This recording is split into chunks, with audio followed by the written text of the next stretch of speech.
Do you remember this one statement which had roused a lot of interest when Pullela Gopichand made it? This current situation. About 1 week ago, Pullela Gopichand had explicitly mentioned, advise parents not to put their children in sports. We are not in a position to offer sports as a career. Unless children are from rich backgrounds or have a rich family business, it is not advisable for children to take up sport. This comment divided India on a lot of opinions. Some supported it, some were totally against it. Now, in an interaction with the website, Pullela Gopichand has once again explained and clarified the need that he stood by his statements for the very simple reason that is there. Because in India, barring cricket, even in cricket, the safety net amongst the non-elites is not that much. You look at other sports in the country, the preferential treatment that cricket gets, you will then emerge and see why Pullela Gopichand makes a lot of sense when he talks about it. Now, in that conversation, he mentioned a good fallback or a safety net is important for them because, God forbid, somebody gets an injury and they have to stop playing the sport. Then what is the option you have? You are a non-elite sports person in India. You are neither here, neither there as far as education, job, and everything else is concerned. How on earth will you rely on your financial safety net? Because in India, there is virtually none. There is not a financial safety net which will ensure that if you don't make a career in sports, no problem. There are other avenues where you can fall back on. Gopichand is stressing on one very important thing. First, handle that.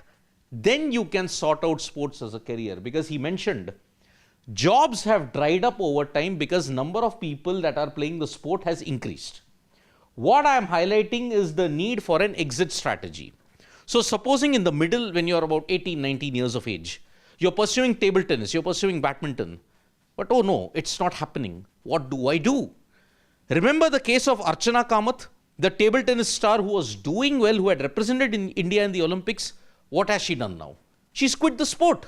She's gone to US for further studies. Because table tennis doesn't have a viable future in the country. It's not like China, where there are sponsorships, colleges, safety nets, all for tennis players, even after they, table tennis players after they retire. In India, there is virtually none.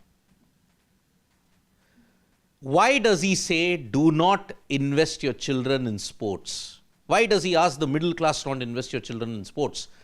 Primarily looking at the treatment that India's own administrators have given to sports persons.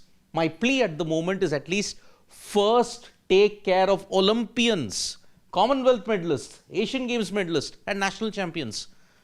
Where are we taking care of our Olympians? KD Jadhav, 60 years later, a stadium was built for him, but then he died in poverty. Look at all the other individuals who could not get financial training, and because of that, they were left to just wallow away. Look at Limba Ram. Limba Ram was one of India's ace archers. Did we do justice to him? No. That's what Gopichand is stressing on. Take care of your Olympians, national champions. Then you can think about it as a career. Now, supposing in India, there is a problem. You have taken up sport, education suffering. Because you have to balance education and sport. Gopichand is suggesting in a year they learn what they have missed in school for the last few years and then get back to a normal system. Have a bridge system. A revolutionary thing wherein, okay, you can still focus on your studies but play sport as well. And the last point he mentions, in case you have played for the country at the highest level and you didn't make it big, let us look at upskilling you so that you're good and ready for a career outside of sport. Are there avenues in India where if you don't do well in sport, there is something else you can succeed in? Entrepreneurship, anything? No. Gopichand has highlighted one very particular thing. He's done it with his own son and with his daughter. Now, Gayatri Gopichand is in the top 10. So she's been allowed to pursue a career in badminton. Because you are in the top 10, you can at least think about getting big medals or big prize money. But with Vishnu, Vishnu is not doing the same thing because he's now having business management. He's preparing for that. Because he's not going to make it big in sport, he realizes that. So that is why he is practicing what he's preaching. So Gopichand's comments need to be taken very seriously. Because we reiterate again, we are a nation of individual lovers. We are not sports lovers. And it is true with each and every passing day. Thank you so much, folks, for joining us for this video. Subscribe to Sports Today for all the latest news and analysis.